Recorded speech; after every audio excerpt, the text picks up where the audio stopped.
வணக்கம் நண்பர்களே, இந்த வீடியோவில் சிக்கன் தந்தூரி எப்படி செய்கிறதுன்னு பார்க்கலாம். சிக்கன் வந்து ஒரு 1/2 கிலோ லெக் பீஸாக எடுத்துக்கோங்க. தயிர் 1/2 கப்பு, எலுமிச்சை 1 டேபிள் ஸ்பூனு, இஞ்சி பூண்டு விழுது 1 டேபிள் ஸ்பூனு, மிளகாய் 1 ஸ்பூனு, மிளகாய் பவுட்ரு காஷ்மீர் பவுட்ரு வந்து 1 ஸ்பூனு, மஞ்சத்தூள் வந்து 1/2 ஸ்பூனு, மல்லித்தூள் 1 ஸ்பூன், ஜீரகத்தூள் 1 ஸ்பூன், கரம் மசாலா 1/2 ஸ்பூன், உப்பு தேவையான அளவுக்கு, எண்ணெய் அதே மாதிரி ஒரு 2-3 ஸ்பூன் அளவுக்கு எடுத்து வச்சுக்கலாம்.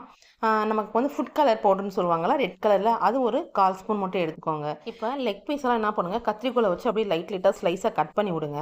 ஒரு பாத்திரத்தில் தயிர், எலுமிச்சஞ்சாறு, இஞ்சி பூண்டு பேஸ்ட்டு, மிளகாத்தூள், காஷ்மீர் மிளகாத்தூள், மஞ்சத்தூள், மல்லித்தூள், சீரகத்தூள், கரம் மசாலா, உப்பு, கொஞ்சமாக எண்ணெயும் சேர்த்து நல்லா அப்படியே பேஸ்ட் மாதிரி பிணைஞ்சி விடுங்க. இப்போ வந்து அந்த மசாலாவை சிக்கன் மேலே அப்படியே நல்லா தடவணுங்க. குறைஞ்சது ஒரு 2 மணி நேரமாவது அதை நல்லா ஊற வைக்கணும். அதாவது ஃப்ரிட்ஜில் வச்சுருங்க. மேக்ஸிமம் ஃப்ரிட்ஜில் வச்சாவே அது எல்லாமே நல்லா அதில் பிடிச்சிரும். இப்போ வந்து ஓவன் இருந்துச்சுன்னா ஒரு 200 டிகிரி வரை அதை காய்ச்சி பேக்கிங் ட்ரேயில் வந்து சிக்கன் துண்டுகள் அப்படியே வச்சு ஒரு 25 நிமிஷம் 30 நிமிஷம் வரைக்கும் சுட்டு எடுத்துருங்க. ஒரு முறை திருப்பி வெண்ணெய் தடவி சுட்டால் இன்னும் வந்து டேஸ்ட்டாக இருக்கும். அப்படின்னா பின்னாடி சைடும் நல்லா மொறுமொறுன்னு வெந்திருக்கும். அதுக்காக வேண்டி அந்த இடையில எடுத்து விட்டு மறுபடியும் அதில் வந்து தடவி மறுபடியும் மூடி வைங்க.